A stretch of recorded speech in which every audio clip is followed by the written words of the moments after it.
Bienvenidos a este segmento Por tu salud y la salud de todos.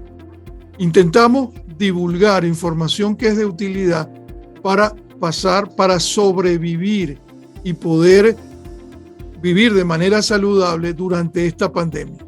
Porque, amigos de nuestra comunidad, todavía estamos en pandemia. El virus no ha sido derrotado. De esa manera, con estos contenidos que vamos a estar divulgando, aspiramos que ustedes puedan tener una temporada de celebraciones segura, pero además un tiempo de vida saludable. El día de hoy queremos comenzar con un breve comentario sobre lo que fueron las medidas extraordinarias de la administración Biden relacionada con la actual coyuntura o emergencia de la pandemia.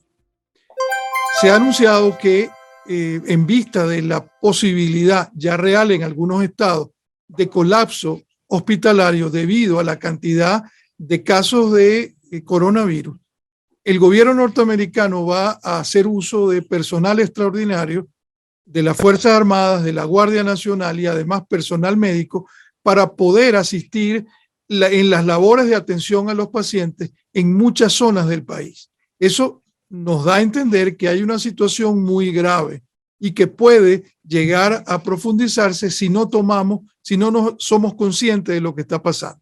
La otra medida que ha tomado la administración es comenzar a tener un abastecimiento importante de pruebas instantáneas de coronavirus, de manera que a partir de enero las personas la puedan solicitar y esas pruebas lleguen a sus casas. Es importante esto porque en este momento se habla de la posibilidad de que muchas más personas se contagien aún estando vacunados y están abarrotados los centros de realización de pruebas. Entonces, para la primera semana de enero, eso va a ser una medida que va a permitir que muchas personas puedan seguir su actividad normal porque han tenido una prueba que les dice que tienen o que no tienen el virus. Y la tercera, medida importante de este programa tiene que ver con precisamente el hecho de tener asegurada tanto la vacuna como las pruebas en la mayoría de lugares de vacunas del país. ¿Sí? De manera que las personas puedan aprovechar estos días de asueto también para vacunarse ellos por primera vez, por segunda dosis o incluso lo que es el refuerzo. Y además para vacunar a los niños que van a estar volviendo a clase en los primeros días de enero. Entonces, estas medidas son importantes, hay que prestarle atención. Y como dato, más o menos vamos a decirlo, no curioso, sino de realidad, es que en este momento las dos ligas deportivas activas, tanto la NFL como la Liga de Básquetbol, tienen más de un centenar de jugadores suspendidos porque están en COVID. Y en el centro de entretenimiento del país más importante, que es Broadway, han sido suspendidas todas las obras que debían estar en cartelera en este momento. Porque, señores, el virus existe, está allí y hay una variante del virus que está creando grandes problemas para la salubridad de los residentes de los Estados Unidos.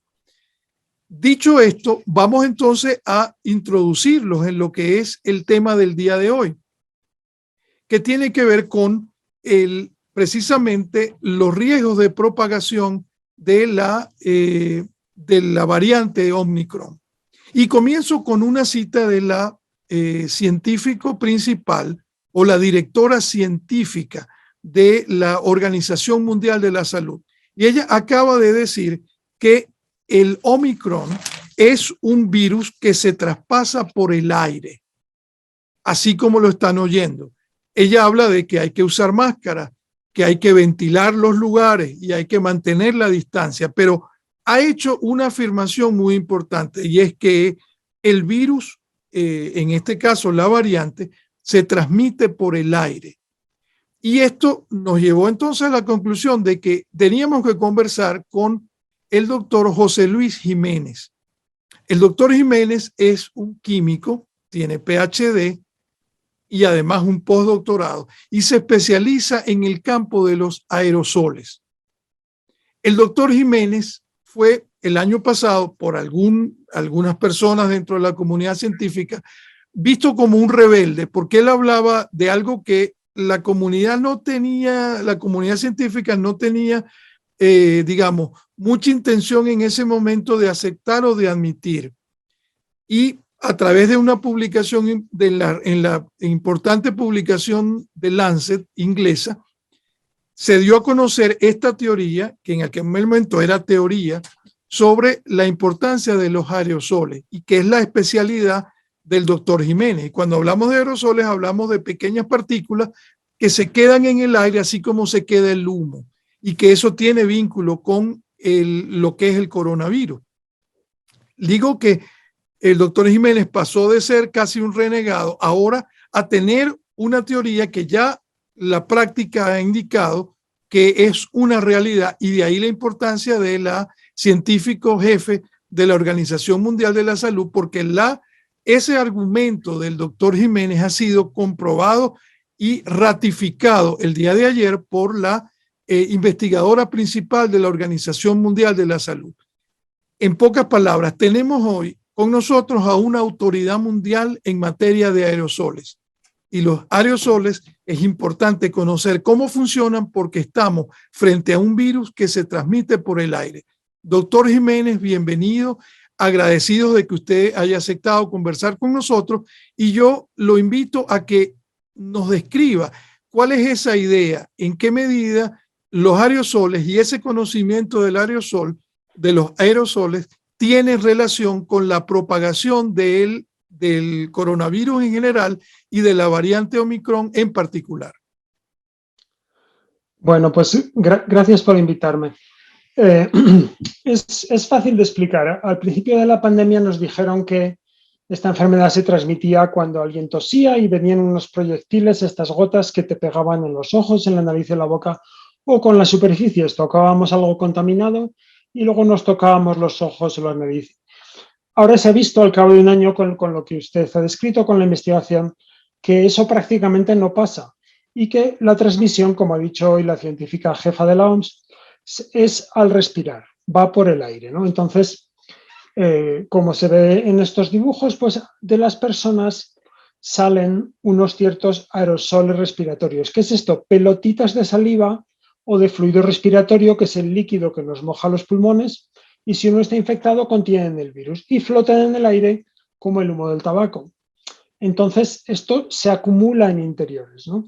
Y podemos contagiarnos sobre todo en dos situaciones. Una es si hablamos muy cerca con alguien, porque, digamos, estamos respirando mucho del aire que sale de esa persona. Si le olemos el aliento que le huele a ajo, el aliento es el aire que acaba de salir de esa persona. Entonces, esa es una situación de mucho peligro.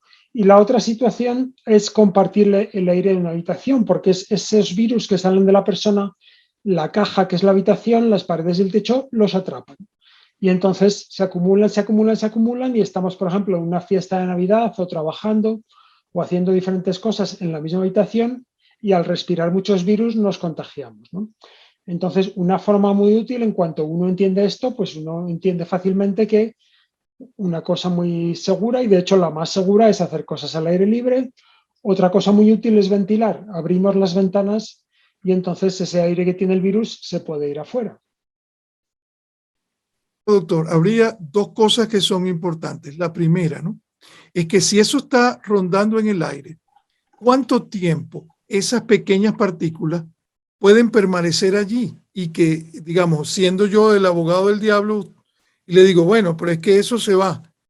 ¿Cómo eso opera de tal manera que puede llegar a contagiar? La analogía más fácil es el humo del tabaco, ¿no? Si tú estás fumando con alguien al aire libre, pues si estás muy cerca y te viene el humo, va a oler a humo, ¿no? Pero si no, el humo se va y no se acumula. Pero en una habitación, si tú estás en una habitación con alguien y enciende un cigarrillo, al principio ves el humo pero no lo hueles. Pero al cabo de un rato el humo llena toda la habitación, ¿no? Y el humo es un aerosol, es igual que los respiratorios, ¿no? Y se queda por ahí flotando y sigue el aire y entonces tú lo vas a ir respirando, ¿no? Entonces, ¿cuánto tiempo se queda? Pues no mucho tiempo, pues se queda media hora, una cosa así. Entonces, el contagio no es que digas que vas por el aire y el aire va a venir de la calle y entrar por el buzón del correo o cosas así. No, eso no pasa. ¿Cuándo vas a respirar mucho aire de que sale un infectado? Pues cuando estás hablando con él o con ella muy cerca o cuando estás en la misma habitación mucho tiempo, ¿no? Son cosas más mundanas, ¿no? O cuando hay aglomeraciones. Entonces, ¿en qué medida usted recomienda en este momento que si es seguro o no ir a esos lugares donde usted no puede controlar el número de personas que hay ni la distancia? Por ejemplo, un concierto de rock. ¿Es recomendable ir en este momento en vista de que usted no puede controlar la distancia en un ambiente cerrado?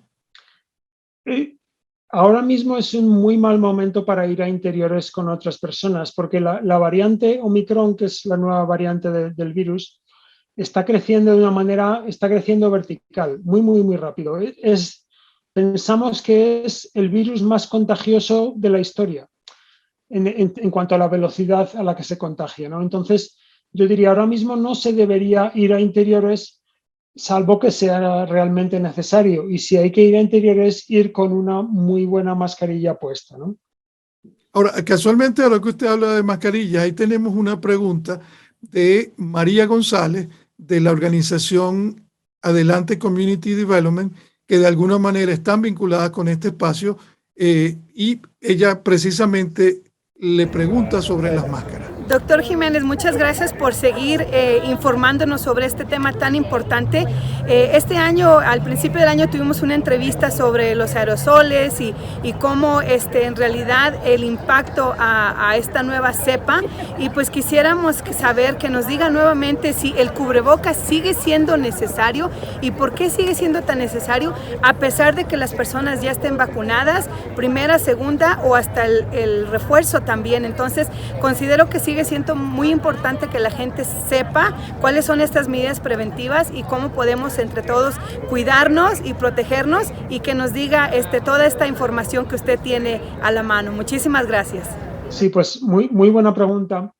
Entonces, sí, las máscaras, las mascarillas son muy importantes, ¿no? Y el hecho de que ahora ya entendemos que este virus los infectados lo exhalan al hablar o al respirar y los demás nos infectamos al respirarlo, ¿no? Entonces, ¿qué es una mascarilla? Pues es un filtro. ¿Qué es un filtro? Una tela, un papel, que cuando el aire que sale de nosotros o que va a entrar a nosotros pasa por ahí, si pasa por ese papel, por esa tela, entonces el virus se va a quedar ahí pegado y ya ni contagiamos ni nos contagia, ¿no? Entonces, es muy importante llevar mascarillas, pero ya no cualquier cosa, ¿no? Al principio de la pandemia, pues no se entendía muy bien y nos dijeron, bueno, cualquier mascarilla, y mucha gente lleva mascarillas de tela o cosas así.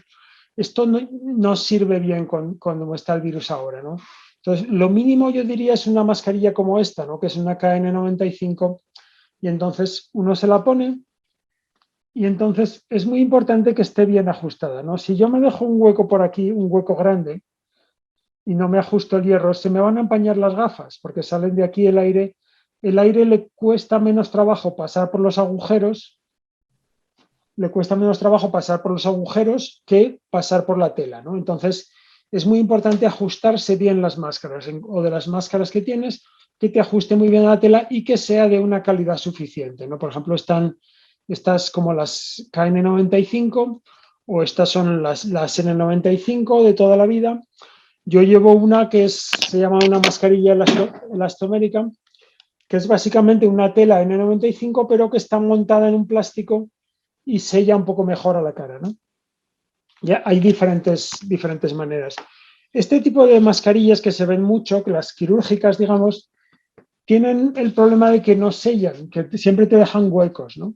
Entonces, esto ya no se debería llevar, salvo que uno se ponga un sistema, digamos, como este, se llama Fix the Mask, arregla la mascarilla, y lo que no lo hago muy bien así rápido, pero lo que están viendo es que es un sistema que cierra los huecos, ¿de acuerdo? Está cerrándome los huecos entre la mascarilla y la cara, ¿no?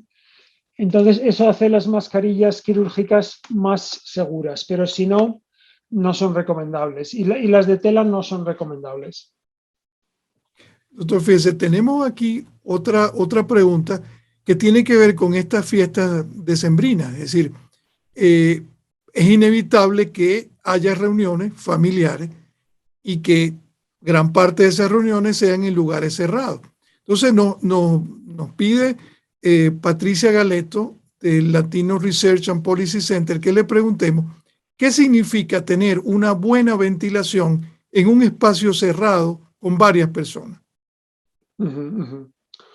Bueno, pues para estas, digamos, celebraciones, hay que tener cuidado y tratar de no reunirse mucha gente. Y si es un día que hace buen tiempo, por ejemplo, al mediodía, pues podemos hablar al aire libre. Eso siempre va a ser mucho más seguro, ¿no?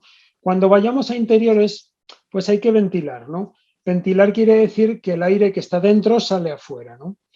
Y viene aire de afuera que no tiene virus. Entonces, el problema, claro, es que cuánto ventilas, ¿no? Si es el invierno y hace frío, pues yo abro la ventana, pero tengo frío y la abro un poco, la abro mucho. Entonces, el truco normalmente hay mucha gente, muchos científicos haciendo medidas, lo que dicen es, si abres 2 o 3 ventanas en diferentes lados de una habitación, y no hace falta abrirlas del todo, a lo mejor abrirlas así, pues 5 pulgadas, una cosa así, se crea una corriente de aire y ya eso suele ser suficiente, ¿no? Para que el virus se vaya yendo, ¿no? Si notas que hace mucho frío, que hace viento dentro de la habitación, es demasiado, lo tienes abierto demasiado, ¿no? Y bueno, hay un truco muy útil que es medir el dióxido de carbono. Los humanos exhalamos dióxido de carbono, CO2, no el monóxido de carbono, eso es otra cosa, lo de los detectores de incendios que en Colorado tienen un detector de monóxido, no el monóxido sino el dióxido de carbono. Entonces hay unos detectores que valen a lo mejor como unos $100, pero se pueden compartir, miden muy deprisa, como este es uno de ellos, y entonces te dicen cuánto aire exhalado hay en una habitación. Y es la forma mejor de saber si estás ventilando bien. Por ejemplo, nosotros estábamos en una cena y teníamos frío, pero veíamos que estábamos ventilando demasiado, entonces pudimos cerrar un poco las ventanas, ¿no? O a la vez, si no estás ventilando lo suficiente, pues ves que tienes que mejorar la ventilación, vamos a abrir un poco más, ¿no? Y ya no estás, digamos, pensando de manera abstracta, sino que tienes algo concreto con lo que mejorar, ¿no? Ahora, pero cuando usted dice de esos niveles, ¿cuáles son los niveles adecuados que debe mostrar ese detector de CO2? Pues al aire libre hay unas 400 partes por millón. Esto quiere decir el aire está hecho de moléculas, la mayoría es oxígeno y nitrógeno. Entonces, pero de cada millón de moléculas, 400 son de CO2, de dióxido de carbono, ¿no? Esto sube despacio, es lo que causa el cambio climático, pero bueno, sube despacio comparado con la pandemia, ¿no? Entonces, de los humanos salen 40.000. De todos nosotros, la comida que nos comemos, digamos, nuestro metabolismo la quema y salen 40.000 partes por millón. Entonces, si encerramos ese aire, lo atrapamos en una habitación, va subiendo, va subiendo. Entonces, lo que recomendamos los científicos es mantenerlo siempre por debajo de unos 700. O sea, si al aire libre hay 400, pues mantenerlo por debajo de 700. Lo que uno ve, si uno no tiene cuidado en un carro, en una clase, en una tienda, muchas veces estás a 3.000, a 4.000 o a 7.000. Esto quiere decir, vamos a decir que estamos a 4.000 partes por millón de CO2. Esto quiere decir que el 10% del aire que está respirando ya es aire de segunda mano, ya ha estado dentro de los pulmones de alguien, ha salido y ahora tú lo estás respirando, ¿no? Y entra a tus pulmones. Y esto es muy peligroso porque si una de esas personas en el espacio está infectada, con ese CO2 ha salido el virus y ahora nos podemos infectar, ¿no? Pues entonces se trata de, digamos, diluir, de disminuir la cantidad de virus y de medir una cosa que es fácil de medir y práctica, ¿no? Ya digamos, ya evaluamos la circunstancia en la cual usted tuvo una reunión familiar en su casa y pudo controlar todo esto. Ahora, ¿qué pasa con algún tipo de exigencias que se deben hacer en lugares públicos como restaurantes? Es decir, ¿deben tener los restaurantes estos detectores de CO2 o filtros de aire? ¿O qué otra medida considera usted que es adecuada para que deben tener estos establecimientos que van a recibir cantidad de público? Ujú, ujú. Sí, llevamos más de un año proponiendo que debería ser una ley en todas partes, que hubiera un medidor de CO2 en la pared y que todo el mundo pudiera siempre ver cuál es el CO2 allí, ¿no? Y es una cosa que se aprende rápido y si el sitio está mal ventilado, pues se puede, pues o uno se va o se aumenta la ventilación, ¿no? Entonces, esto ya es una ley, ya se está haciendo, por ejemplo, en Japón o en Bélgica o en algunas partes en España. Entonces, y esto ayuda mucho, digamos, a poder tener los restaurantes abiertos y a disminuir los contagios, ¿no? Claro, un restaurante, lo mejor, yo de hecho, a restaurantes solo vamos si nos podemos sentar al aire libre, ¿no? Que como ha estado haciendo buen tiempo, pues lo hemos estado haciendo, ¿no? Pero si uno va a ir a interiores, pues desde luego habría que hacerlo de esta manera, ¿no? Yo diría que ahora mismo, como le digo, el virus está subiendo mucho y no es un buen momento para ir a restaurantes, ¿no? Pero una vez que se pase esta ola, que a lo mejor es a final de enero, pues sí que sería muy útil si hubiera medidores de CO2. Los filtros también son muy útiles. O sea, ventilar quiere decir que el aire se va y se lleva el virus que está flotando, ¿no? Filtrar quiere decir que no, que te quedas con el aire en la habitación, pero lo pasas por un filtro que es como una mascarilla, pero simplemente tiene un ventilador que está siempre pasando aire por ese filtro y te quedas con el aire, pero quitas al virus, ¿no? Entonces esto también es útil, pero tiene que ser del tamaño suficiente para el lugar y tiene que estar al máximo. Lo que vemos muchas veces, pues yo he ido a muchas oficinas de médicos y tal, y tienen un filtro, pero es muy, muy pequeño, a lo mejor 10 veces más pequeño de lo que tendría que ser, y además está casi apagado, está en el número más bajo porque hace ruido, ¿no? Entonces está un poco de decoración. Entonces, un filtro del tamaño suficiente al máximo sí es útil, pero empieza a ser, por ejemplo, yo he regalado algunos filtros para el colegio de mi hijo, ¿no? Pero para una clase, pues costaba pues unos $500, ¿no? También se pueden hacer lo que se llaman las cajas de Corsi Rosenthal. Son cajas que se pueden hacer con un ventilador cuadrado y filtros de los que uno puede comprar en Home Depot o Lowe's. Y esto vale mucho menos. Esto vale a lo mejor $50 o $70 y funciona igual de bien. Y hay muchas instrucciones en la internet y hay muchos científicos trabajando en esto, ¿no? Pero es algo que cualquiera puede hacer y hay muchas guías. Esto es muy, muy recomendable. Y yo creo que debería haber uno o varios en todos los restaurantes, en todas las clases, en todos los sitios donde compartimos el aire.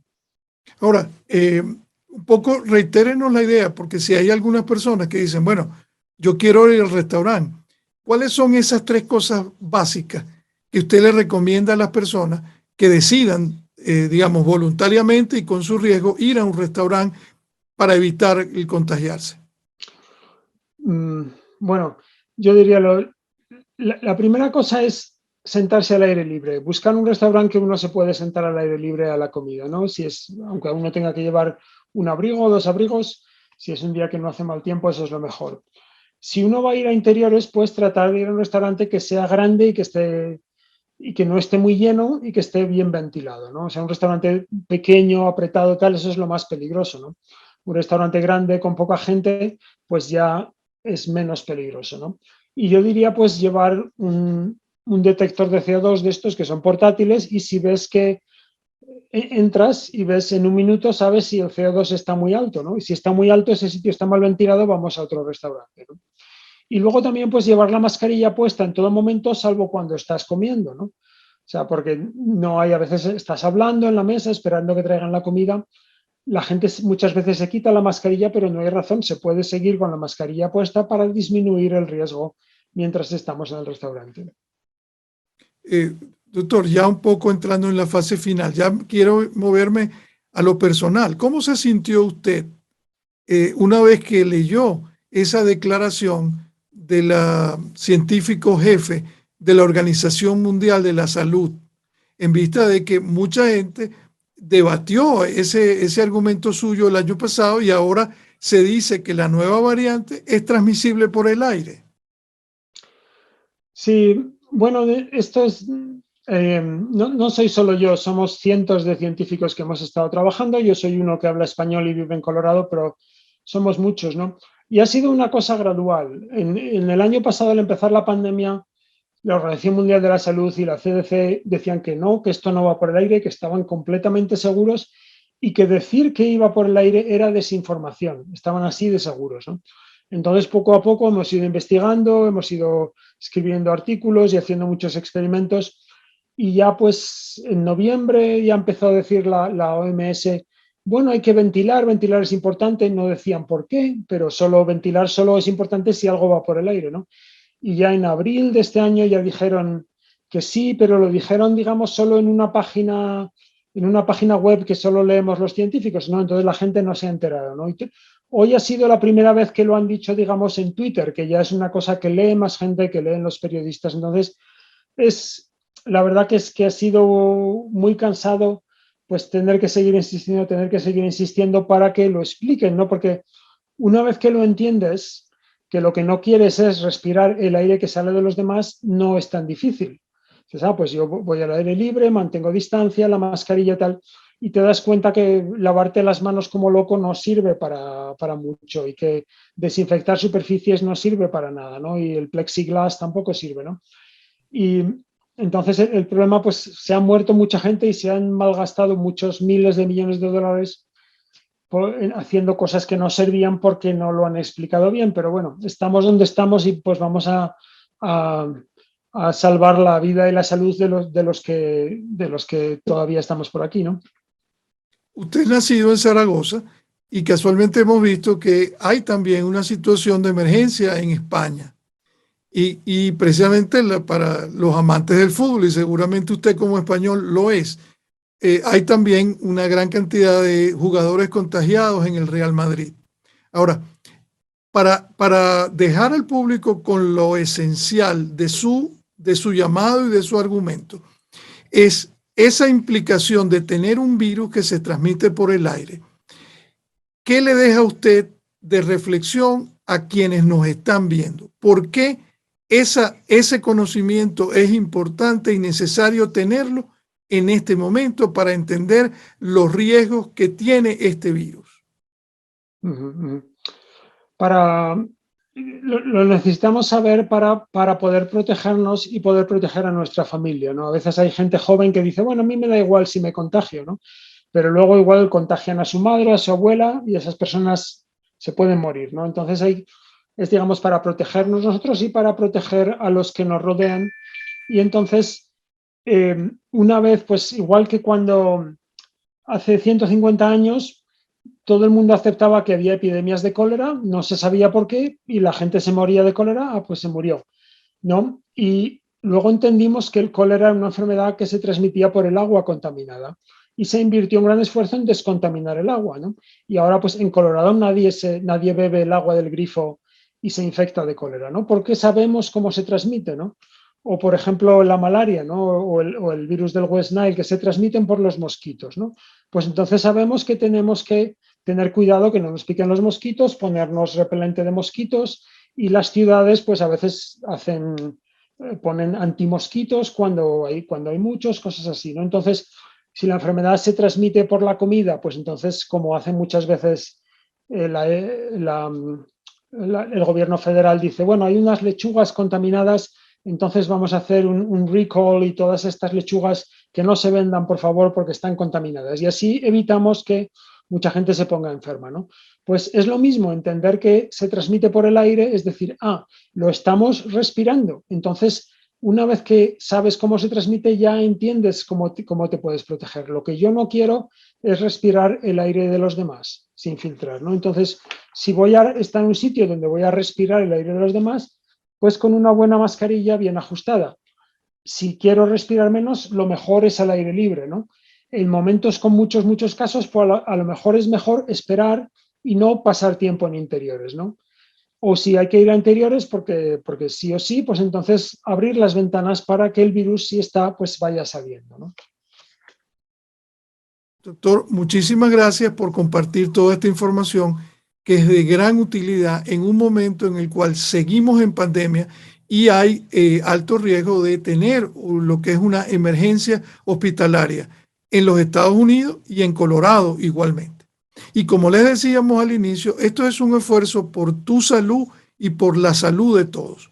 Para despedirnos queremos dejar un mensaje de la oficina del fiscal general de Colorado que tiene relación con las estafas y de cómo las personas pueden evitar ser estafados con acciones relacionadas con la pandemia. Nos vemos en una próxima oportunidad. Hola, soy Ana Mostachero, el enlace comunitario de la Procuraduría General de Colorado. Muchas gracias Jesús Sánchez Melián y al Comercio de Colorado por esta oportunidad de hablar con todos nosotros y para que estemos protegidos durante estas fiestas y que tengamos algunas precauciones. Específicamente sobre el COVID-19, recuerde que tanto la vacuna del COVID como cualquier prueba rápida que se ofrezca en la comunidad son totalmente gratuitos. Si hay alguien que les está tratando de cobrar por tanto la vacuna o la prueba rápida, eso podría ser una estafa, así que tenga mucho cuidado. Recuerde también que la única forma de conseguir una tarjeta de vacunación, el justificante de haberse vacunado, es con la vacuna. Así que si por favor alguien está tratando de venderles una tarjeta para que usted pueda comprarla, eso potencialmente es una estafa y se puede castigar de forma muy seria porque sería la falsificación de un documento de una entidad pública federal.